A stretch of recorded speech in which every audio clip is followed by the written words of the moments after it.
Lucille O'Neal walked into the bank with a dream and a plan, ready to build something powerful for her community. But the loan officer saw only one thing: someone they could deny.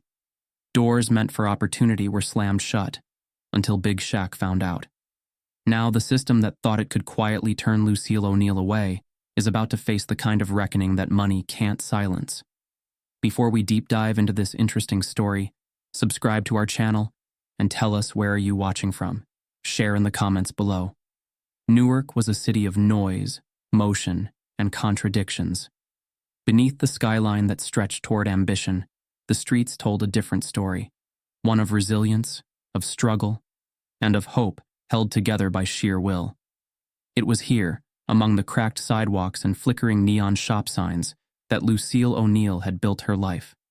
A woman of quiet strength, she carried herself with a dignity that even time couldn't wear down. Lucille had been a fighter long before the world knew her son's name. She had worked 2 jobs, sometimes 3, never asking for handouts, never expecting pity. Raising Shaquille had been a lesson in sacrifice. She had done everything in her power to make sure he never went to bed hungry, never felt the weight of the world before his time. And when he grew into the towering man the world would call Big Shaq, she never let him forget the value of humility. Now, with her son standing among the wealthiest athletes in the world, Lucille wanted something of her own. Not money, not fame, but a purpose that had been calling her for years. She wanted to open a community cafe, a place where the people of Newark, people like her, could come together, find warmth, and dream of something bigger. Not just a business, but a home for those the world overlooked. Shaq had encouraged her from the start. He had watched his mother turn nothing into something his entire life. He had seen her stretch a meal to feed more mouths than it should, watched her calm the storms of unpaid bills with nothing but faith. If anyone could make a business thrive, it was her. The idea had started small, a coffee shop that served homemade meals, run by locals, hiring kids who needed a second chance. She imagined walls lined with art from neighborhood artists, tables filled with people who had stories worth listening to. It would be more than just a business. It would be a statement. The problem was, dreams didn't come cheap. Lucille had saved, planned, and even put together a solid business proposal. She had experience running things. Managing a home with 4 kids had taught her more about leadership than any degree ever could. She wasn't asking for a handout. She was asking for a chance. And the bank was supposed to give chances. But Newark wasn't built on fairness. The morning she walked into Eastward National Bank, the air inside was sterile, almost too clean, like it had been scrubbed of all the struggles that lived just outside its glass doors. The receptionist barely looked up when she gave her name. The people waiting wore suits that smelled of money, and Lucille, dressed in her Sunday best, still felt like she didn't belong. She clutched the folder in her hands, her business plan, a blueprint of everything she had worked toward. The loan she was applying for wasn't unreasonable. It wasn't even that much in comparison to the numbers Shaq dealt with daily. But this wasn't about her son's wealth. This was about her. She was led into a small office where a man with a nameplate that read, David Holloway, sat behind a polished desk. He was young, too young to understand the weight of the world she had carried. He greeted her with a tight-lipped smile, the kind that never reached the eyes. Mrs. O'Neal, let's take a look at what we've got here, he said, flipping through the documents she handed him. Lucille sat straight, her hands folded in her lap. She had done everything right. Perfect credit, solid business plan, no outstanding debts. She had researched what they looked for, checked every box. Yet, as David skimmed the pages, his expression didn't change. After what felt like forever, he sighed, set the folder down, and laced his fingers together. I appreciate you coming in today, Mrs. O'Neal, he said, his voice carrying that same polite distance. But unfortunately, your application doesn't meet our risk assessment criteria. Lucille blinked. I don't understand. David offered a practiced smile. It's standard procedure. Small businesses, particularly in high-risk neighborhoods, often struggle with sustainability. The bank has to be careful about its investments. She knew those words. She had heard them before, in different forms, from different mouths. High-risk neighborhoods. Sustainable investments. It was always the same excuse, wrapped up in professional language that meant one thing. We don't trust people like you. Lucille kept her composure. She had been told no before. She had been dismissed, underestimated, but she had never let it break her. I see, she said, her voice steady. And what about the businesses that did get approved this quarter? Were they all outside of high-risk neighborhoods? David hesitated. It was the only answer she needed. She stood up, smoothing the front of her dress. Thank you for your time, Mr. Holloway. His relief was visible. He had expected her to argue, to beg, maybe even to bring up her son. But she wouldn't. She walked out of the office with her dignity intact, even as frustration burned inside her. When she stepped out into the sunlight, she found Shaq waiting by the curb, leaning against his black SUV. Even in a simple hoodie and jeans, he was impossible to miss. He had grown accustomed to attention, but today, his focus was entirely on her. Lucille didn't have to say a word. He could read the answer on her face. They said no? She nodded. A muscle tightened in Shaq's jaw. He had seen his mother weather 1,000 storms, and still, it never got easier watching the world try to break her. Why? The usual reasons, she said, looking past him, her eyes on the city that had made her tough. It's not sustainable. The location is high risk. You know how it goes. Shaq exhaled slowly. Want me to handle it? Lucille turned to him then, her expression softening. I appreciate it, baby. But this is my fight. He wanted to argue, but he also knew better. His mother had raised him to pick his battles carefully. But that didn't mean he had to ignore this one. That night, Shaq sat in his home office, reading through the rejection letter again and again. It wasn't just about his mother anymore. How many others had been turned away? How many brilliant ideas had been denied simply because of the hands that held them? He picked up his phone and made a call. I need you to look into something for me, he said, his voice quiet but firm. The next morning, while Lucille continued planning her dream with or without the bank's help, Shaq was already on his way to Eastward National Bank. And this time, he wasn't coming as just her son. Lucille O'Neal believed in preparation. She had spent weeks fine-tuning every detail of her business plan, making sure her numbers were solid, her projections realistic, and her proposal airtight. When she stepped into Eastward National Bank for the second time, she carried with her the quiet confidence of a woman who had earned the right to be taken seriously. Yet, from the moment she walked in, the air felt different. The receptionist barely glanced up when she gave her name. A half-hearted nod, a flick of fingers toward the waiting area, and Lucille was dismissed like an afterthought. She took a seat, smoothing out the navy blue blazer she had chosen carefully for the occasion. Around her, men in tailored suits chatted in hushed tones, their conversations laced with the unmistakable ease of people who expected to be heard. Lucille knew she wasn't one of them. She didn't need to be. After 20 minutes of waiting, longer than her scheduled appointment time, her name was finally called. She followed a young assistant through a sleek hallway, her heels clicking against the polished marble floors. The assistant led her into an office, where David Holloway sat behind an oversized desk, his nameplate shining under the dimmed lights. David looked up with the same tight-lipped smile he had given her before. It was a banker's smile, polite, distant, and entirely devoid of warmth. Mrs. O'Neal, good to see you again, he said, gesturing toward the chair across from him. Lucille sat, placing her folder carefully on the desk. Thank you for your time, Mr. Holloway. I've brought additional details you might find useful for reconsideration. David exhaled slowly, as if indulging her was an inconvenience. Let's take a look. He flipped through the pages at a pace too fast for genuine interest. She watched as his expression remained unchanged. No raised eyebrows at her strong financials, no sign of approval at her clear market strategy. Just detached, impassive glances before he leaned back in his chair. Mrs. O'Neal, he started, lacing his fingers together. I appreciate the effort you've put into this. But small businesses, particularly in certain areas, come with significant risks. There it was. A careful choice of words, a polite way of saying what he really meant. Lucille met his gaze, unwavering. I understand the risks. That's why I've provided a comprehensive plan outlining how I'll manage them. My credit is strong, my experience is solid, and my projections are based on real market analysis. David sighed, like a teacher dealing with a student who just didn't get it. It's not just about numbers, Mrs. O'Neal. It's about long-term viability. Businesses like this, well, they struggle to stay afloat. Lucille tilted her head slightly. Businesses like mine? David hesitated for just a fraction of a second.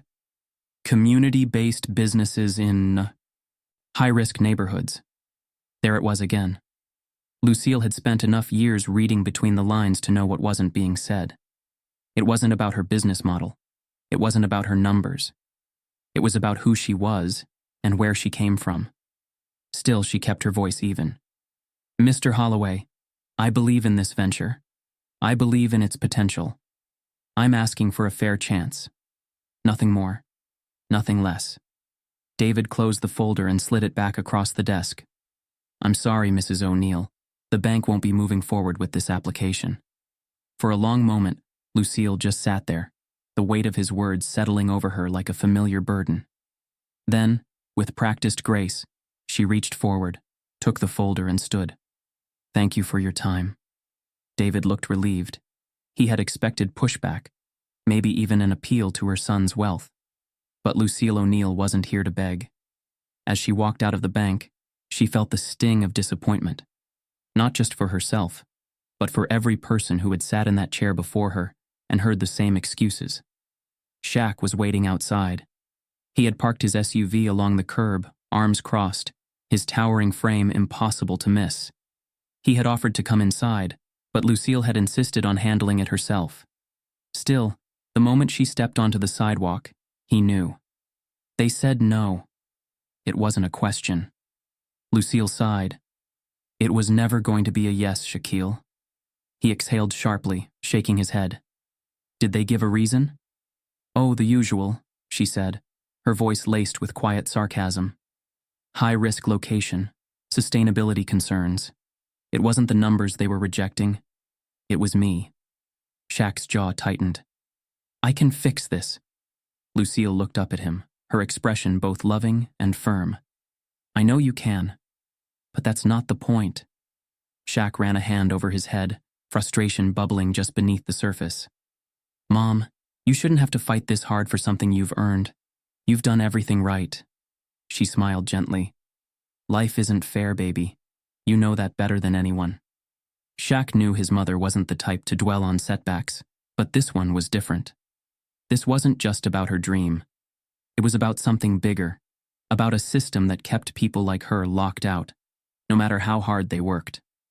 That night, Shaq sat in his home office, staring at the rejection letter. He could still hear his mother's voice, steady as ever, refusing to let this break her. But Shaq wasn't wired that way. He had spent his whole life defying expectations, proving people wrong, making sure doors didn't just open. They stayed open for others. He picked up his phone and dialed a number. Do me a favor, he said when the line connected.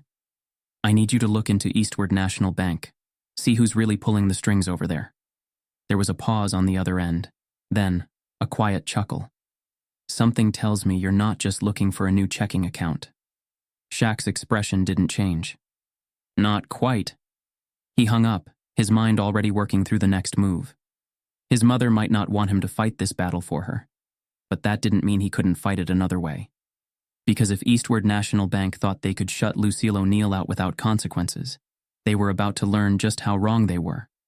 Lucille O'Neal sat in the waiting room of Eastward National Bank, the folder resting on her lap as if it held the weight of her entire life's work. She had already been here once, already heard the quiet rejection disguised as professional courtesy. But this time, they had called her back. A reassessment, they said. A second look at her business proposal. She should have known better. The room smelled of stale coffee and expensive cologne. A young receptionist with perfect nails tapped away at her keyboard, avoiding eye contact. The minutes dragged.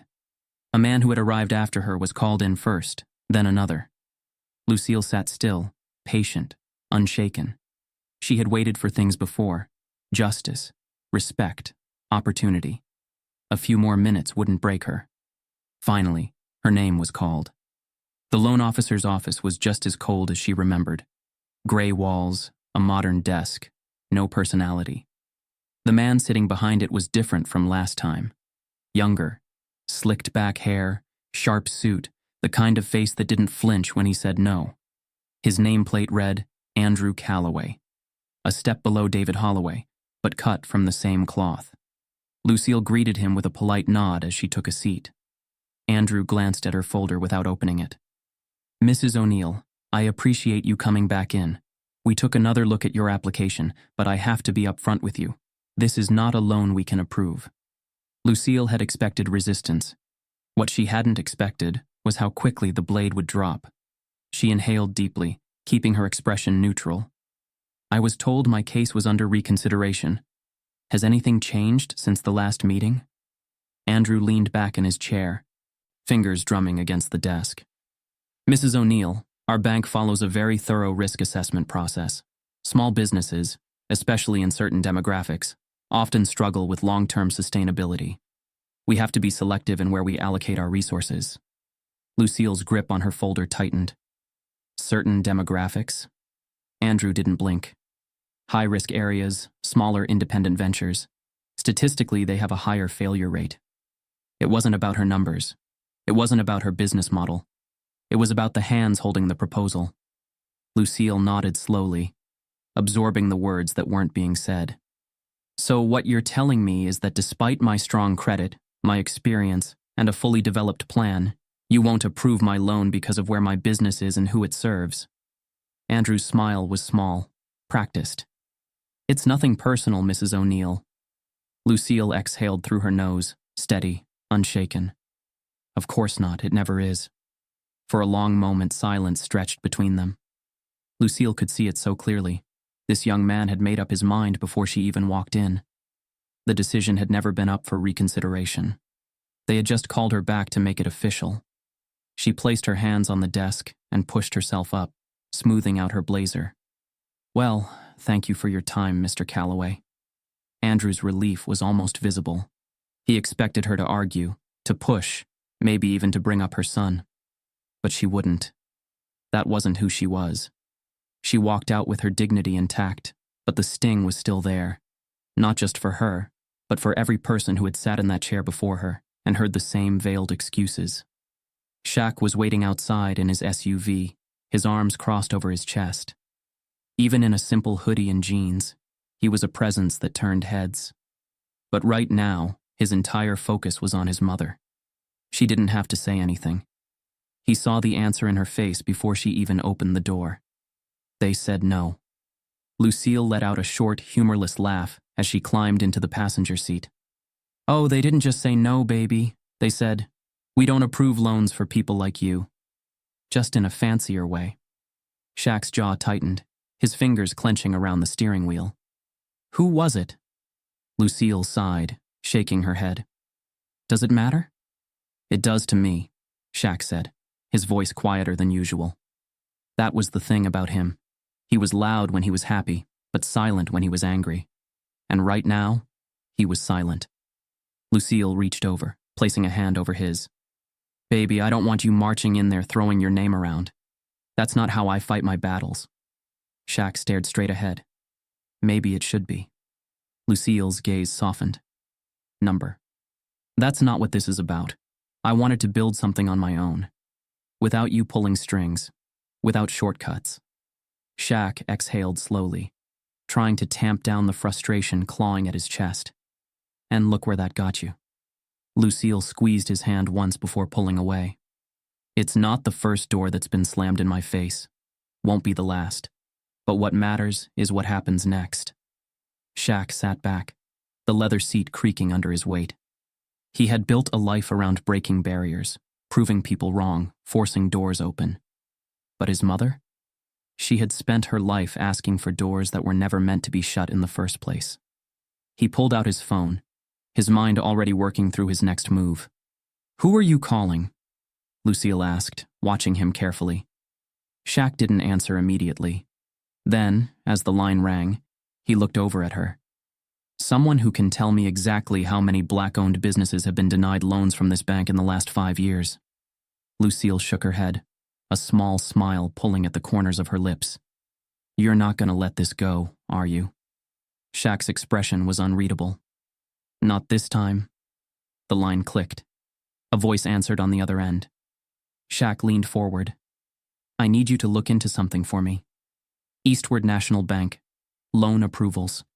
I want a list of every minority-owned business that's been rejected in the past 5 years. There was a pause, then a quiet chuckle. You starting a fight, big man? Shaq's grip on the phone tightened. I'm finishing one. Lucille watched him, something unreadable in her eyes. Then, after a long moment, she reached over and patted his knee. Just don't let them turn you into the bad guy, Shaquille. He glanced at her. I won't. But I promise you, they're not getting away with this. Lucille leaned back, watching the city lights blur past the windshield. She had spent her whole life choosing her battles carefully. But this time, she had a feeling her son was about to fight one for her. And for everyone else who had ever been told no for all the wrong reasons. The drive back was quieter than usual. Shaq's hands gripped the steering wheel, his mind replaying every word from the bank meeting. His mother, sitting beside him, stared out the window, her expression unreadable. She had been through enough disappointments to know how to carry them lightly, but Shaq could feel the weight she wasn't showing. She wouldn't talk about it, wouldn't complain, wouldn't get angry. That was who she was. But that didn't mean it didn't hurt. Lucille had spent her whole life doing things the right way, playing by the rules, working twice as hard for half as much. And still, when she sat in that office, when she handed them a solid business plan backed by years of experience, they had looked her in the eye and told her she wasn't good enough. Shaq couldn't let that go. As soon as they got home, Lucille went straight to the kitchen, pulling out a pan like she hadn't just had her dream dismissed like it was nothing. Shaq watched from the doorway, his arms crossed, his jaw tight. You don't have to cook, Ma. Lucille glanced over her shoulder, her face calm. We still have to eat, don't we? Shaq sighed, running a hand over his head. Yeah, but you don't have to act like today didn't happen. Lucille turned back to the stove, cracking an egg into the pan. I'm not acting. I'm choosing. Shaq frowned. Choosing what? To move on. Shaq let out a dry laugh, shaking his head. Just like that? Lucille turned, wiping her hands on a towel. What do you want me to do, Shaquille? March down there and demand they see me differently? I've lived long enough to know that some people won't change, no matter how hard you try. Shaq took a deep breath, leaning against the counter. So you're just gonna let it go? Lucille studied him for a long moment before speaking. You think I don't want to fight? That I don't want to stand in that office and tell them exactly what I think? I do. But I also know what happens when we fight battles with the wrong weapons. Shaq met her gaze. And what's the right weapon? Lucille smiled faintly. Wisdom. Shaq exhaled, looking away. His mother had always been the patient one, the one who told him to pick his battles. But this wasn't just about her. I hear what you're saying, Shaq said finally, but I can't let this slide. Lucille tilted her head. And what exactly are you planning to do? Shaq hesitated. He knew what she was really asking. Are you going to let anger make your choices? I don't know yet, he admitted. But I know this isn't just about you. It's bigger than that. Lucille didn't press. She simply nodded, turning back to the stove. Then be careful, baby. Shaq left the kitchen, his mind spinning. This wasn't over. Not by a long shot. The next morning, Shaq sat in his home office, scrolling through his phone. He had connections everywhere. Business leaders, investors, politicians. He could have pulled strings, called in favors. But something told him this wasn't just about one bad loan officer. His mother's rejection was too easy, too immediate, too dismissive. As if the decision had already been made before she walked through the door. And that didn't sit right. He picked up his phone and dialed a number. After 2 rings, a voice answered. This is James. Shaq leaned forward. I need you to look into something for me. There was a pause. This about the bank? Shaq raised an eyebrow. You already heard? James let out a short laugh. Big man, you know your name carries weight. People talk. Shaq's fingers drummed against the desk. What are they saying? There was a rustling sound on the other end, like James was flipping through papers. I did some digging. Eastward National has a pattern, a quiet one, but a pattern. Minority-owned businesses, even with strong applications, keep getting denied. Shaq sat up. How bad? James exhaled. Bad enough that it ain't just your mom. I got at least 20 cases in the last 2 years alone. Good credit, solid business plans, denied for vague reasons. And get this, half of those businesses saw their applications miraculously approved after they brought in white partners. Shaq clenched his jaw. There it was. Proof. This isn't just a bad policy, James continued. This is a system designed to shut people out. Shaq exhaled slowly. He had felt it. Knew his mother had felt it too. But hearing it laid out so clearly made his blood run hot. Who's behind it? Shaq asked.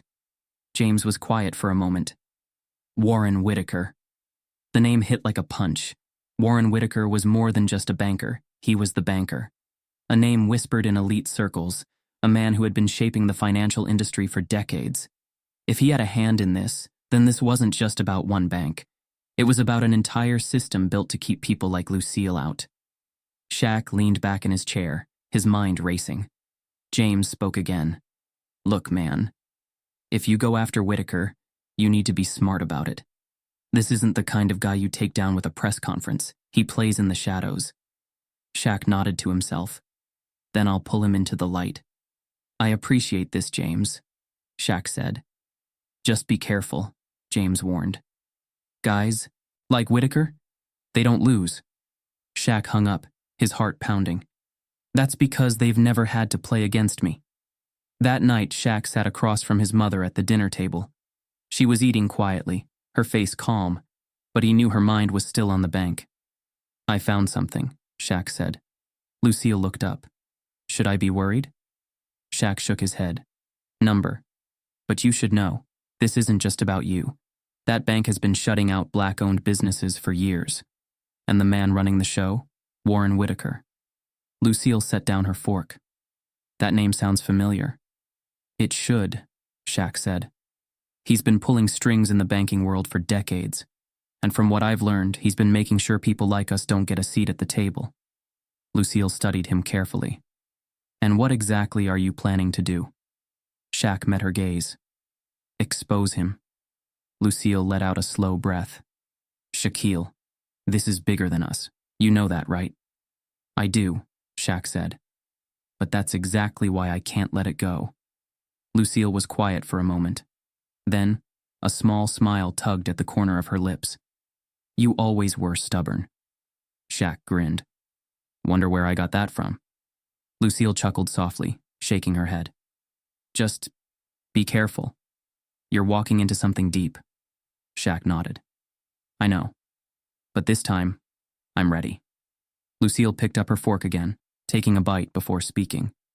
Then go do what you do best.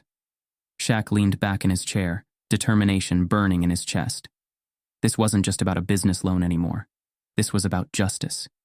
And he wasn't stopping until the doors that had been shut for so long were forced wide open.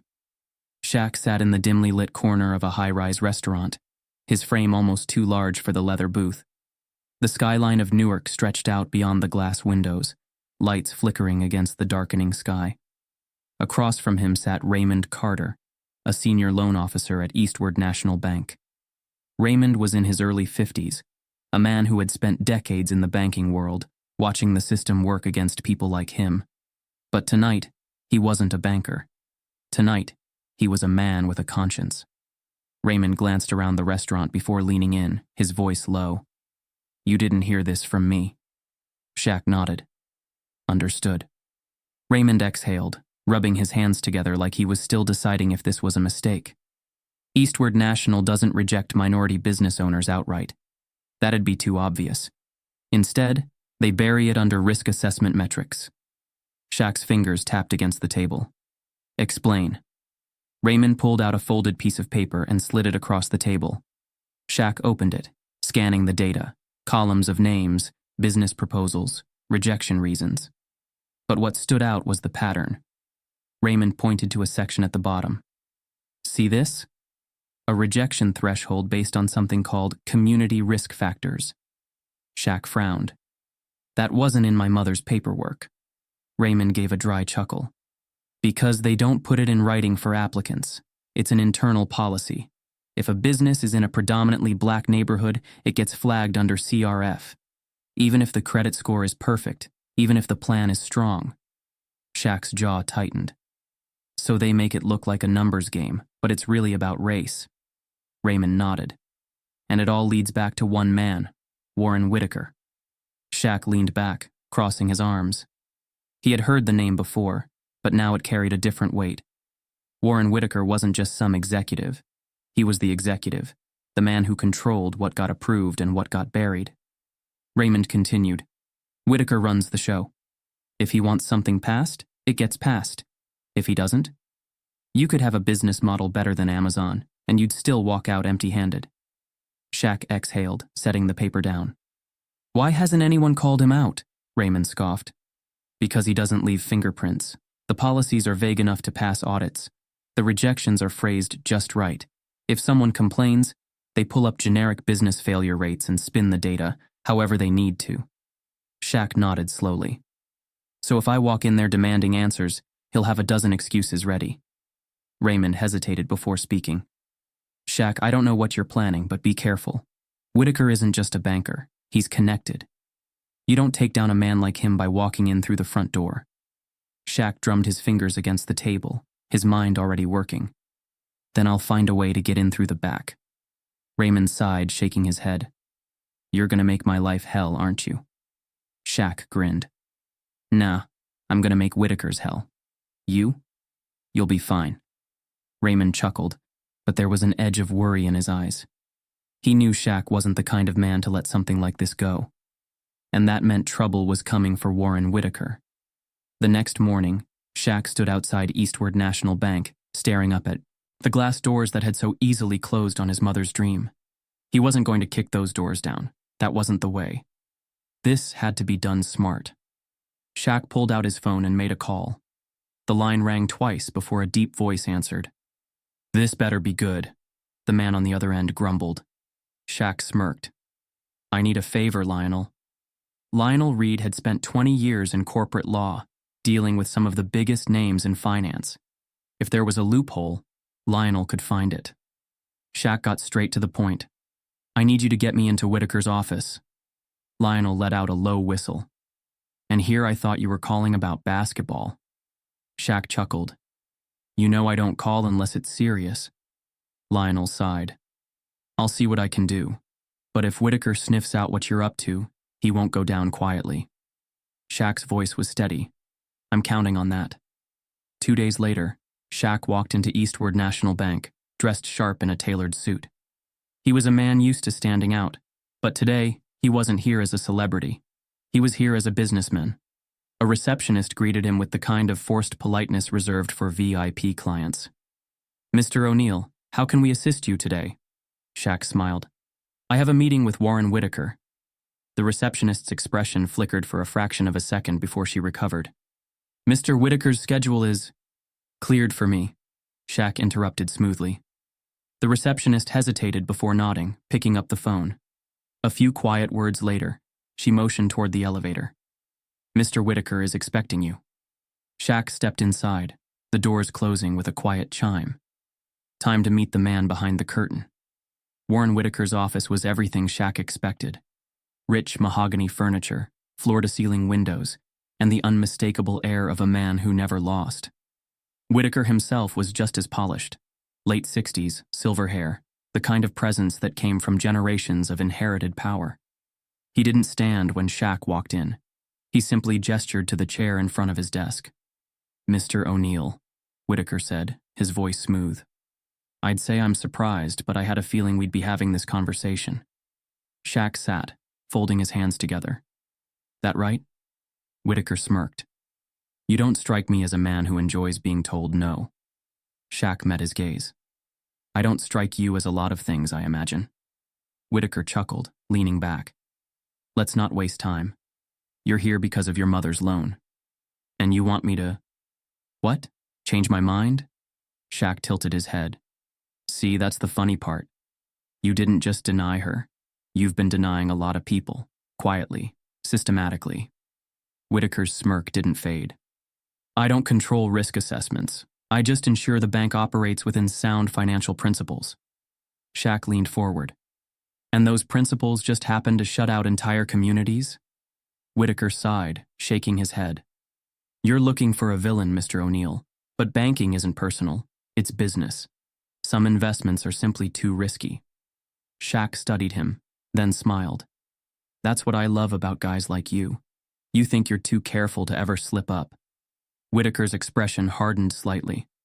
And what exactly do you think you can do, Mr. O'Neal? Shaq reached into his pocket and pulled out a folded paper, Raymond's document. He slid it across the desk. Whitaker unfolded it, his eyes scanning the contents. For the first time, the smirk disappeared. Shaq leaned back, watching him. You've built an empire on numbers, Whitaker, but numbers work both ways. See, I don't have to prove racism. All I have to prove is disparity. And this is a pattern, one that doesn't hold up under scrutiny. Whitaker's jaw tightened. What do you want? Shaq smiled. You're going to approve my mother's loan, and then you're going to start fixing the mess you made. Whitaker let out a breath, sitting back. He wasn't used to being challenged. But Shaq wasn't just any man. After a long silence, Whitaker folded the paper and set it aside. Fine. Consider it handled. Shaq stood. I thought you'd see reason. As he walked out, he didn't look back. Whitaker may have won in the dark, but Shaq had just pulled him into the light. And this fight was far from over. The heavy glass doors of Eastward National Bank slid open with a quiet hush as Shaq stepped inside. Dressed in a crisp dark suit, shoulders squared, eyes sharp. He wasn't here to play. He wasn't here to throw his weight around either, but he knew the moment he walked in, the entire bank would feel it. They did. The receptionist's fingers hovered over the keyboard, mouth slightly open. A few executives walking through the lobby slowed their steps, their conversations fading mid-sentence. Customers, tellers, loan officers. All eyes flicked to the 7'1" man who had just disrupted the entire corporate atmosphere with nothing but his presence. Shaq didn't pause. He moved through the lobby with purpose, cutting straight toward the executive elevators. A junior banker, probably an intern, sprang from behind a desk, scrambling to intercept him. Sir, do you have an appointment? Shaq didn't break stride. I don't need one. The intern stammered. I'm not sure Mr. Whitaker is available. Shaq hit the elevator button. Then he's about to be. The metallic doors slid open, and before anyone could stop him, Shaq stepped inside. The intern turned, eyes darting toward security, but no one moved. The guards at the front exchanged uncertain glances. Who was going to be the one to stop Shaquille O'Neal? No one. The doors shut. The numbers climbed. And upstairs, Warren Whitaker had no idea what was about to hit him. Inside his wood-paneled office, Warren Whitaker sat behind his polished mahogany desk, reviewing financial reports with an air of detached efficiency. A man like him didn't rush. People came to him, not the other way around. But the moment his door swung open unannounced, that certainty shattered. Shaq stepped inside, his frame filling the space in a way no one had ever dared. No knocking, no assistant announcing his arrival, just pure, unapologetic presence. Whitaker looked up sharply, annoyance flickering across his face before recognition set in. Shaquille O'Neal. A breath of hesitation, a slight shift in posture. It was quick, but Shaq caught it. Whitaker, ever the composed executive, recovered fast. He leaned back in his chair, smoothing his tie as if he were in control of this meeting. Well, Mr. O'Neal, this is unexpected. Shaq shut the door behind him. Deliberate, controlled. No rush. He stepped forward, resting his hands on the back of the chair opposite Whitaker's desk, but not sitting. He let the silence stretch, let the weight of his presence settle into the room. I figured it was time we had a real conversation, Shaq said finally.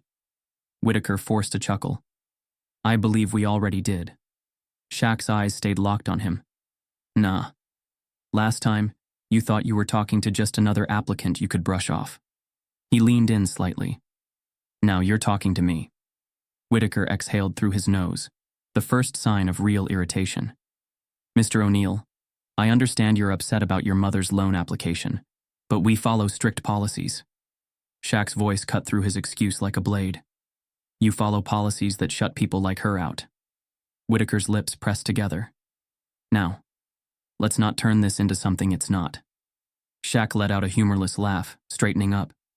You really think I walked in here without doing my homework? He reached into his pocket and pulled out a folded document. Whitaker's eyes flicked to it, but he didn't reach for it. Shaq set it down on the desk. That's a list of businesses you've denied loans to in the last 5 years. Black-owned, Latino-owned, all in high-risk neighborhoods. He tapped the paper. Now, I'm no banker, but I'm pretty sure when every denial just happens to look the same, that ain't coincidence. Whitaker didn't blink. Risk assessment is standard practice, Mr. O'Neal. Shaq nodded. Right. And when those same businesses suddenly get approved after they bring in white business partners, that's standard practice too. For the first time, Whitaker had no response. Shaq leaned forward, both hands on the desk now. Close enough that Whitaker couldn't ignore the truth staring him down. I'm not here to argue with you, Shaq said, voice low but firm. I'm here to give you a choice. Whitaker's expression flickered, just for a second. But Shaq saw it. A choice? Whitaker repeated, voice carefully measured. Shaq nodded. Yeah. See, I could walk out of here, hold a press conference, drop this in every news outlet in the country. He tapped the document again. I could have senators looking into your risk assessment policies by the end of the day. Could make sure your name is attached to every story about modern-day redlining. Whitaker's jaw tightened. Or, Shaq continued, you can fix it. Quietly. The right way. Whitaker scoffed, but there was no real confidence behind it. And why would I do that? Shaq tilted his head. Because I know how guys like you operate. You don't like scandals. You don't like headlines that make investors nervous. And you definitely don't like people like me showing up at your door. Whitaker stayed silent. Shaq let the quiet stretch. He wanted Whitaker to feel it, to sit in the weight of his own corruption.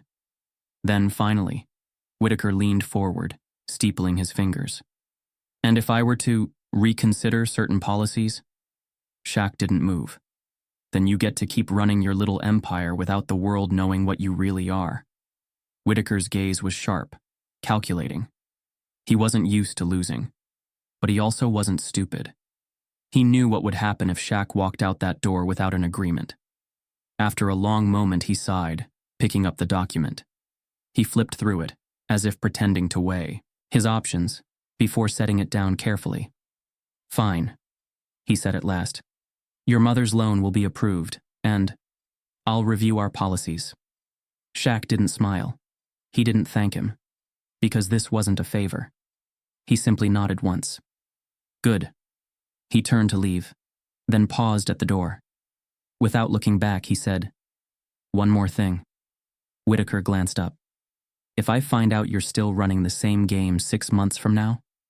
Shaq said, voice calm but final. I won't be coming alone next time. Whitaker swallowed. Shaq stepped out, closing the door behind him. The moment the latch clicked, Whitaker let out a slow breath, rubbing his temples. For the first time in years, he had been outplayed.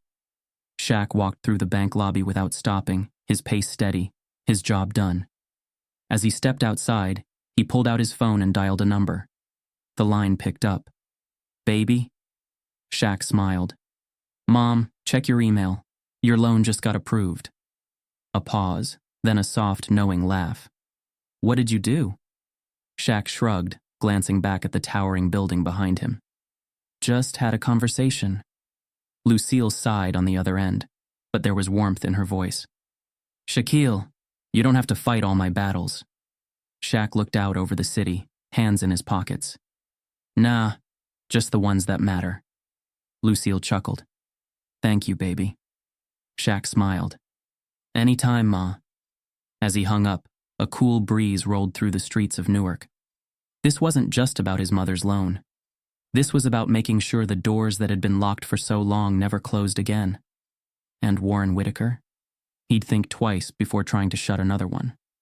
Shaq sat in the back of his SUV, watching the city move past in slow motion. Newark had always been home, but tonight, it felt different. Like something had shifted, like the ground had tilted just enough for change to feel possible. His mother's loan was approved. That was a victory, but not the war. Whitaker had agreed to fix things, but Shaq knew men like him. He had no intention of following through. The old banker would wait for the dust to settle, make a few empty gestures, and then continue business as usual. Shaq wasn't going to let that happen. He pulled out his phone and made a call. The line clicked. Lionel Reed.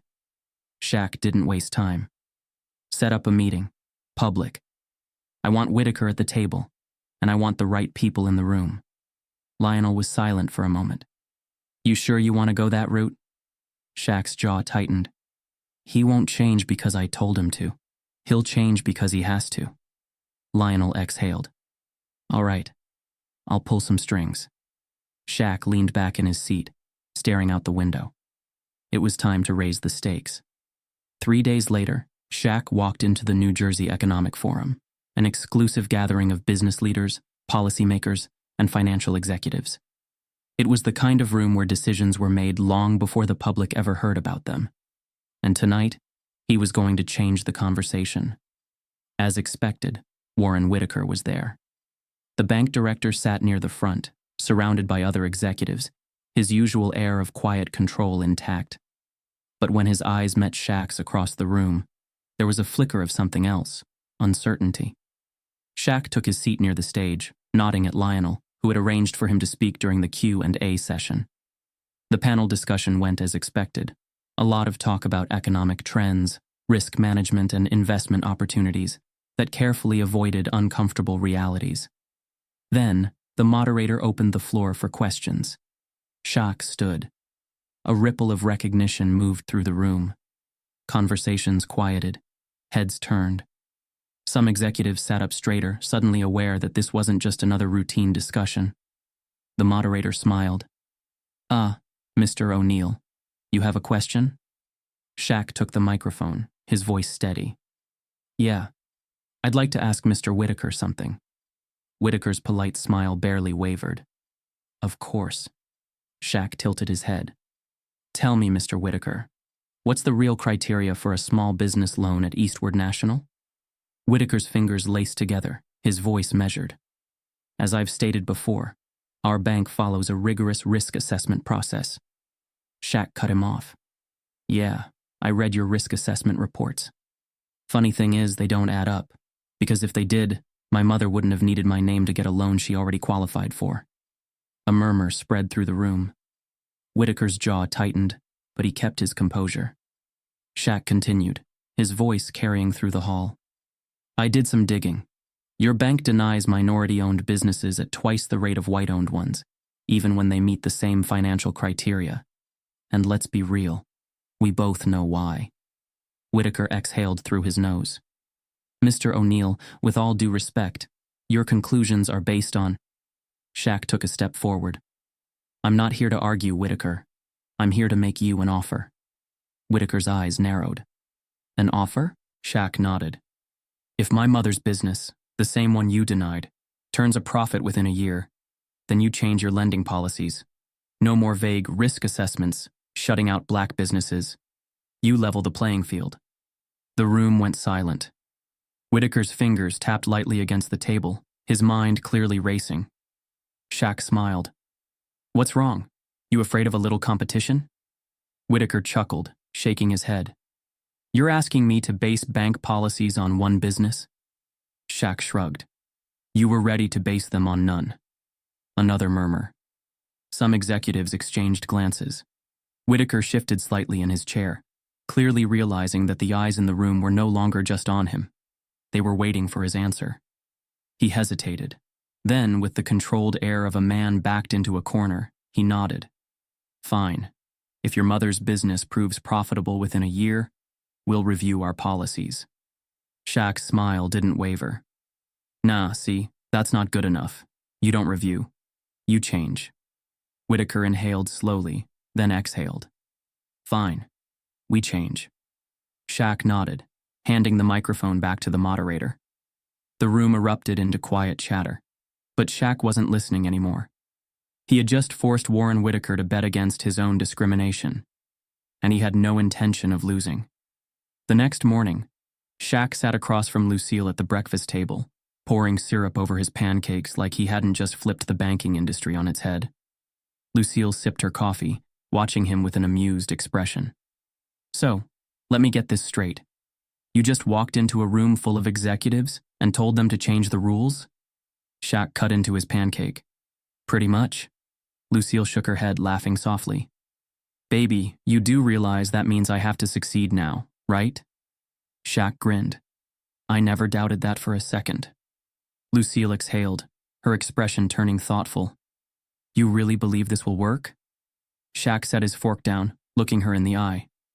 "I believe in you. And I believe that once we prove them wrong, they won't have an excuse anymore." Lucille smiled, shaking her head. "You always did have a way of making people listen." Shaq chuckled. "Power's not about being loud, Ma. It's about knowing when to speak." Lucille reached across the table, squeezing his hand. "Then let's make sure they never stop listening." Over the next few months, Lucille's Cafe, the heart of Newark, became more than just a business. It became a movement. Customers flooded in, not just for the food, but for what it represented. A chance, an opportunity, a fight that had been won against the odds. Investors started watching. Other banks, rivals of Eastward National, began questioning their own policies. The media picked up the story, and suddenly Whitaker found himself in the very position he had tried to avoid, under a microscope. And Lucille? She thrived. 1 year later, Shaq walked back into Eastward National Bank, this time with proof. He didn't need an appointment, because this time, Whitaker was the one waiting for him. And this time, change wasn't a request, it was a demand. Lucille O'Neal had learned not to expect miracles. She had spent years working, sacrificing, waiting, but never waiting for a handout. If something good came, it was because she earned it. That's why when her phone rang that morning and she saw the number for Eastward National Bank, she almost didn't answer. They had already told her no, twice. She let it ring until the last second, then exhaled and pressed accept. "This is Lucille." A familiar voice responded. David Holloway. The same loan officer who had dismissed her before. But something about his tone was different now. Polite, uncertain, even a little nervous. "Mrs. O'Neal," he said, clearing his throat. "I'm calling with an update regarding your loan application." Lucille frowned. "I was under the impression that my application had already been denied." "Yes, well," David continued quickly. "After further internal review, we've reassessed your proposal. The bank has decided to approve your loan." Silence. Lucille's fingers tightened around the phone. "Excuse me?" David hesitated, as if hoping she would just accept the good news without asking questions. "You'll receive official documentation shortly, but your loan has been approved in full. Congratulations." Lucille's heart pounded in her chest, but she kept her voice steady. "And what changed, exactly?" David coughed. "I can't speak to the specifics, but the decision came from upper management." Lucille sat back in her chair, pressing her fingers to her temple. Upper management. There was only one person who could have pushed this through. Shaquille. She exhaled slowly. "Thank you, Mr. Holloway. I'll be expecting the paperwork." She ended the call before he could say anything else. For a long moment, she just sat there, staring at the phone. Then, she called her son. Shaq was at his gym, mid-rep, when his phone buzzed. He set down the weights. Component placement wiped his face with a towel and checked the screen. Magister. He grinned, already knowing what the call was about. He answered casually. "Hey, Ma, what's up?" Lucille's voice came through sharp and direct. "Shaquille O'Neal, what did you do?" Shaq chuckled. "That depends. What exactly am I being accused of?" Lucille exhaled through the phone. "They called, the bank, said my loan was reassessed." Shaq wiped his face again. "Huh, imagine that." "Shaquille." He sighed, sitting down on the bench. "Look, Ma, you deserved that loan. You should have gotten it the first time. I just made sure the right people saw it that way. Lucille was quiet for a moment. Then softly, "You went to Whitaker, didn't you?" Shaq stretched his legs out, flexing his fingers. "I had a conversation." Lucille scoffed. "A conversation?" Shaq grinned. "A very persuasive one."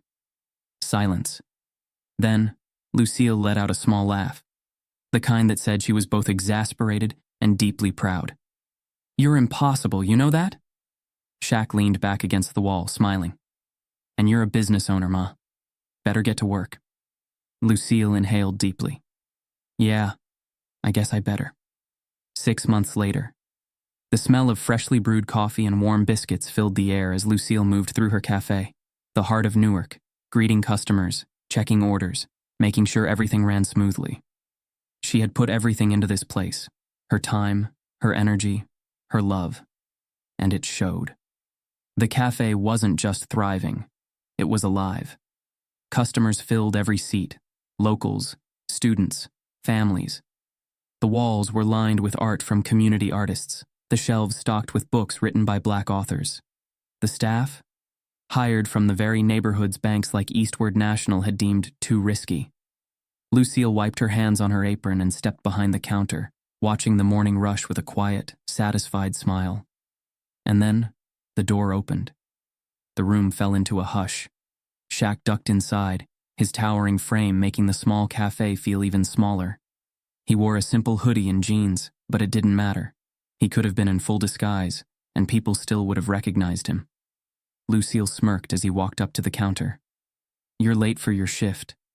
Shaq grinned. "Traffic." Lucille folded her arms. "You walked here?" Shaq chuckled, leaning on the counter. "Fine, overslept." Lucille shook her head but slid a plate toward him, a stack of pancakes, exactly how he liked them. Shaq picked up a fork and took a bite. He chewed, then nodded. "Yeah, this is why you needed that loan." Lucille laughed. "It wasn't just about pancakes, Shaquille." Shaq swallowed, looking around. The cafe was more than just a business. It was a statement, proof that the people who had been told no for so long could build something powerful when given a chance. Lucille sat down across from him. "I know what you did, baby." Shaq raised an eyebrow. "Which part?" Lucille smirked. "All of it. The challenge. The policy changes. You didn't just get me a loan, did you?" Shaq took another bite of his pancakes, chewing slowly. Then he leaned forward, voice lower. "I made sure it wasn't just you." Lucille's breath hitched. Shaq wiped his mouth with a napkin. "Whitaker's bank. They've been rewriting policies for months.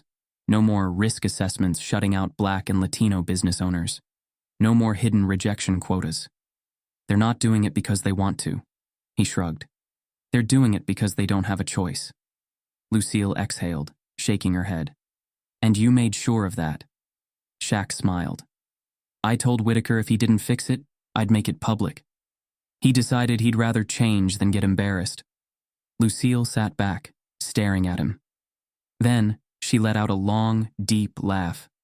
"You're a mess, Shaquille." Shaq grinned. "And you're a business owner, Lucille." Lucille wiped at the corner of her eye, nodding. "Yeah, I am." She looked around the cafe, at the customers, at the employees, at the legacy being built in real time. Then, she reached across the table and squeezed Shaq's hand. "Thank you, baby." Shaq squeezed back. "Anytime, Ma." Lucille smiled. Then she stood, grabbing a notepad and pen. "Well?" she said, sliding the check toward him with a smirk. "Your bill's due." Shaq burst out laughing. The heart of Newark wasn't just a business. It was proof that when one door closes, another can be built. And this was only the beginning. The neon open sign flickered to life as Lucille O'Neal stepped back, her hands resting on her hips. The heart of Newark was officially in business. Outside, the morning sun bathed the storefront in a golden glow. The name on the glass, bold and unshaken, reflected everything this place stood for: resilience, hope, and a dream that refused to be denied. Inside, the aroma of fresh coffee and warm biscuits filled the air as customers trickled in. Some were locals who had watched Lucille fight for this place. Others were strangers drawn in by curiosity. But the moment they stepped through the door, they all became part of something bigger. Lucille moved behind the counter, adjusting a few pastries in the display case, her hands steady but her heart pounding. This was it. After everything, the rejections, the obstacles, the quiet battles fought behind closed doors, this was her moment. And yet, it wasn't just hers. She turned her head slightly, already knowing who she'd see standing by the door. Shaq leaned against the frame, arms crossed, watching her with that same quiet, knowing smile. "You gonna stand there all day or order something?" Lucille teased, wiping her hands on her apron. Shaq chuckled, stepping forward. "That depends. You taking employee discounts?" Lucille laughed, shaking her head. "You? Employee?" She gestured to his massive frame. "I don't think we got an apron big enough for you, baby." Shaq grinned. "That's fair." He glanced around the cafe, taking in the warmth, the energy, the life in it. This wasn't just a business, it was a statement, a legacy. Lucille placed a steaming cup of coffee in front of him, sliding it across the counter. "On the house. Just this once." Shaq picked it up, blowing on the surface before taking a sip. He exhaled, letting the moment settle. "This tastes like justice." Lucille smirked. "No, baby, that tastes like hard work." Shaq set the cup down, his expression turning thoughtful. "You ever think about what would have happened if you didn't fight for this?" Lucille folded her arms, leaning against the counter. "I try not to." Shaq nodded slowly, running a hand over his beard. "You know, people talk about power like it's money, influence, control. But real power?" He looked up at his mother. "Real power is what you just did. It's standing your ground, making them listen, changing things so the next person doesn't have to fight as hard." Lucille's chest swelled with pride. She reached across the counter, patting his hand. "You changed things too, Shaquille. More than you know." He squeezed her fingers gently. "We did, Ma." A comfortable silence settled between them. The cafe hummed with conversation, laughter, the clinking of mugs. Life moved forward. Lucille exhaled, looking around once more, letting herself take it all in. "This place, it's bigger than me. Bigger than just one dream." She met her son's eyes. "It's proof that when we refuse to be shut out, when we demand what's ours, we win." Shaq smiled, pride radiating from him. "Yeah," he said. "And we're just getting started." Lucille nodded. Then, with a playful glint in her eyes, she grabbed a receipt and scribbled something on it before handing it to him. Shaq frowned, looking down at the slip of paper. "You really just gave me a bill?" Lucille winked. "Business is business, baby." Shaq threw his head back and laughed, deep and full, the sound of victory that didn't need to be loud to be heard. Because the best wins weren't the ones shouted from rooftops. They were the ones that stood the test of time, and this one was going to last forever.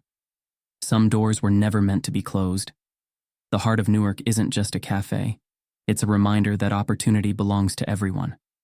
But how many more dreams are still waiting on the other side of locked doors? Next time you see someone fighting for their shot, don't just watch. Hold the door open. Or better yet, help build a new one.